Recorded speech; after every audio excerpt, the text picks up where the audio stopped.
About it? Well, that's a good question. The number one issue facing the southern sector is the current federal and state policies that put almost all the subsidized and low-income housing in the southern sector and draw it like a magnet. We absolutely have to change those policies to bring in and enable mixed-income neighborhoods. I'll give you one example. If you look down at Wynwood, everyone knows the apartments next to Wynwood. There's what's called a 40-year lure on it. That means for 40 years they put in low-income housing, and nothing else can go there except low-income housing for 40 years. So who does that benefit when you block up a 40-acre piece of land like that and say it can only be low-income housing? Well, it benefits the bankers who made money on the deal a long time ago and moved on. But what it does is it hurts the community. Because if you wanted to unlock the Wynwood Shopping Center, to get it redeveloped, what you want to do is encourage a mixed-income neighborhood, and you want to punch that shopping center right through those adjacent apartments, connect it to 35, and get development going. And there's developers that looked at that and said that would be perfect to do. But we hold ourselves down by having these large tracts of land in the southern sector that are tied down to only being low-income housing for something like 40 years. Then as these apartments deteriorate, you're put in an awful position. Either you can say, well, we'll accept new low-income apartments, and we'll extend the 40 years, we'll tack onto it, or we'll continue to let them deteriorate and things right out. Well, neither policy is acceptable. What we need to do and make it a priority is to go to our state legislators, go to our federal ones and say, we need to end these programs that put all the low-income and subsidized housing in the southern sector. And if we can do that and bring in mixed income, bring in workforce housing down here, bring us in choice and options to the marketplace, I know we can grow. I have sort of a follow-up to that. Every time we actually do get something to come and be built here, it seems, to me anyway, and I don't think I'm alone, that we immediately throw money at them. And so even if we were going to earn property tax off it, we don't, because we gave it all away. Are we ever going to reach the point where we might get something back from people who are going to build and make a profit in our communities? That's a huge issue, the tax giveaways and the tax abatements. There was even a story a little bit while ago where they were doing an extension of the Oak Farms, one of their operations over their Rockies. And that, if you read the paper, the person in charge of it said, well, we were going to do this anyway, even if we didn't get the incentives. So what did we do as the city of Dallas? We wrote him a $250,000 check on the spot, and then we gave him a $40 million personal property tax abatement for the next years. And he said, I was going to build this anyway if you don't give me the abatement. So we need to use our incentives to be just enough to lure people. But more than that, we have to change our thinking. There's two ways to bring business and development. One is to incentivize it by giving tax abatements and financial. The other is to invest in the public amenities. If you build high-quality public amenities, parks, or if you look at what happened at Bishop Arts, where you invest between the buildings, put nice sidewalks, street trees, parallel parking, the businesses won't want to come and things will change. That's called investing in the amenities. And if we did that more in the southern sector, then businesses who were to come there because they'd say, your amenities are really nice. Nice public transportation, nice parks, beautiful sidewalks, nice trees, and they'd want to be next to that. But instead, we don't provide adequate amenities, which go back to the quality of life issues. And so then to get these businesses to come in, you got to offer them a lot of incentives. And then we're just such in the habit of offering incentives, we over-offer them, which is a practice that has to stop. And so I would say two things. Don't over-incentivize, one. And two, let's look at the other strategy where we offer high-quality amenities, put our funds into that rather than tax abatements. Because then once the businesses do come, then we'll be able to collect the tax revenue. So that would be my strategy for changing the map and moving us forward.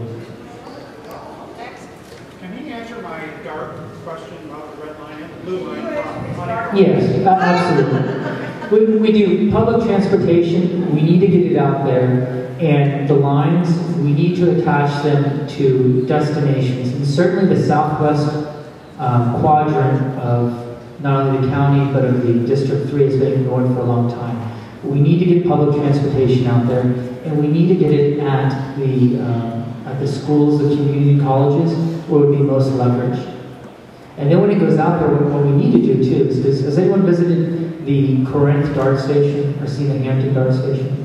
Whenever you see a big dart station like that, it's $100 million plus on the ground. And so what we need to do is make sure that there's high density housing stock around it. We also need to make sure that within walking distance there's retail. Because there's nothing worse than saying a $100 million investment in the ground surrounded by a parking lot. Because who's going to go there and get out of it, and then they have to get in their car to actually go to their house or go to the grocery store, so it really diminishes the ability for transit-oriented development. So what we need to do is change our thinking on that. We need to work with DART. When we put a $100 million investment in the ground, we need to couple that with the right zoning strategy, the right housing stock, and the right retail, so that people can get off the DART line and walk into a store or walk into their house. And that's the secret to unlocking public transportation that we haven't caught on in Dallas. Now, the worst things when you go to American Airlines Center, you want to go there, you want to ride the DART rail there, but between the DART rail and the train and the stores and the place is a giant parking lot. So they treat you like second class for using public transportation. If we're going to grow and mature as a city, that absolutely needs to have to change. We have to understand that people who use public transportation that are impacting the environment less need to be better treated and need to be given priority. And that's one of the ways we're going to move the district forward.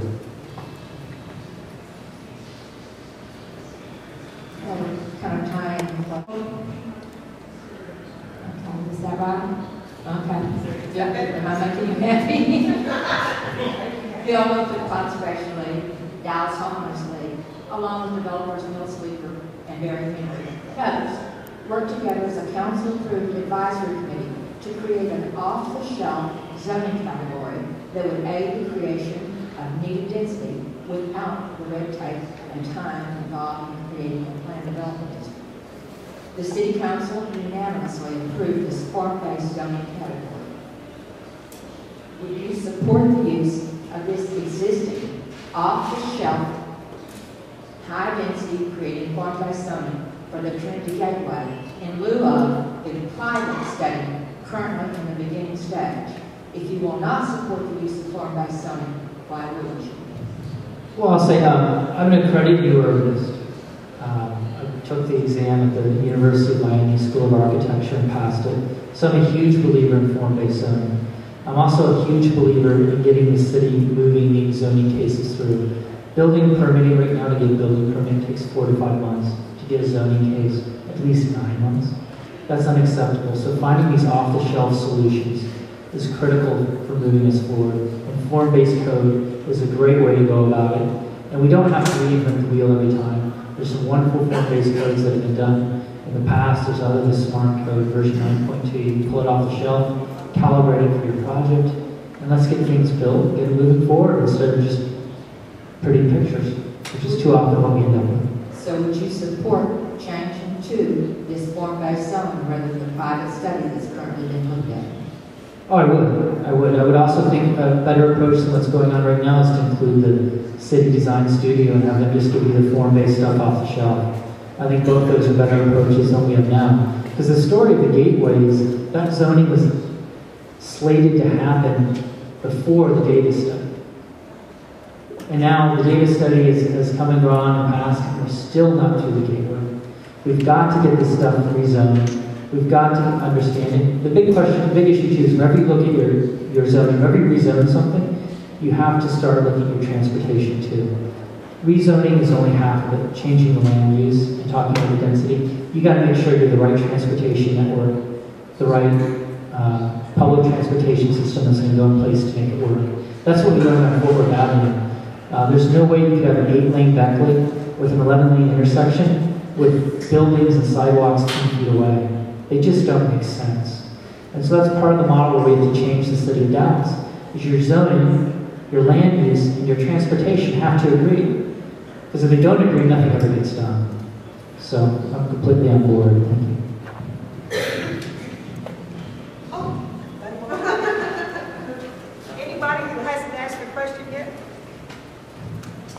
We're hearing a lot of new ideas coming from you, and for those of us who don't know you well, how are you going to go about playing the politics in City Council to get all of these ideas through and to convince the council members to go with their what is your background for playing politics? I have a good background in playing politics, although I've never run for office. I've been on city boards and commissions for over 6 years now. So I know city staff through planners all the way up to the manager, the assistant manager level. I know everyone on the council. And the way you get things happen is you start off with small successes.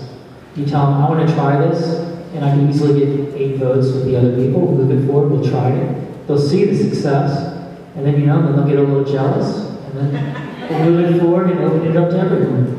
Because how we are going to move the city forward is with innovation and then replicating the ideas that work. And that's what I'm a big believer in, because we can't just stand still.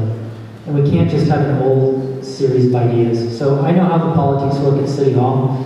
I stopped 2 roads, or helped stop 2 roads from getting built last year. The widening of Sylvan to 8 lanes and the widening of Beckley. To stop a road project, you've got to know how the politics work. I'm also the 4th Avenue Development Group. We're the only grassroots group ever to write your own TIF application. So to get your own TIF application together without being a developer and get it passed, you know how the politics are played. Also, even with the City of Dallas, I was part of the Oak Cliff Transit Authority. We wanted to apply for a Tiger Street grant to bring the streetcar back to Oak Cliff. When my opponent said he wouldn't support us, when City Hall said he wouldn't support us, I knew how to go around them, go to COG, go head-to-head with them in an application, play the politics at the COG level, at the federal level, and beat them out and get us the money for the streetcar. So I played the politics at all levels. In fact, I'm also all for the leading people, and you just got to do the whole spectrum. So I'm ready to do it, and I've done it in the past. All right, I've got 3 minutes to close. You've all been so exceedingly patient tonight, so I really appreciate everyone coming out. This is a huge opportunity, not only for West Dallas, for Oak Cliff, but for Mountain Creek and the Woods, to move the district forward with the issues that I think we're all on the same page with. We don't want to move gas drilling into our neighborhoods. We don't want to start drilling 300 feet away from our back doors. We recognize that we've got something special in Oak Cliff with this organic model of development, this model that involves the community in the decisions. This model is built on communication, responsiveness, and transparency. We know that we can take this model to the chair at City Hall and get us better representation. We know that I'm the candidate that's going to move us forward on these issues. I'm the one that's going to be fiscally responsible with our money and move that forward. So that's why I'm asking everyone here for your vote, and asking everyone for your support. And I'm not sure on the rules on this. Are there yard signs in the building, or are those out in the parking lot? Well, I'll tell you, nothing warms a candidate's heart more than picking up a yard sign. So if they're not in here, we'll have them out when the car's out there. Please come out there, pick up a yard sign, come on by, tell me hello. I would love it if you would endorse the campaign and give me your support. If you've got any other questions, you're welcome to email me. Scott@griggsfordallas.com. You're welcome to give me a call on my cell phone. We can talk more. I really look forward to continuing the work I've done in the last 4 years with everyone, representing you in the way you deserve to be represented, and moving this district forward, getting us a change in leadership in a new direction where I know we all want to go. So thank you again for staying for hopefully the main show. I look forward to seeing you on Saturday, May 14th, all of you, and earning your vote. Have a good evening.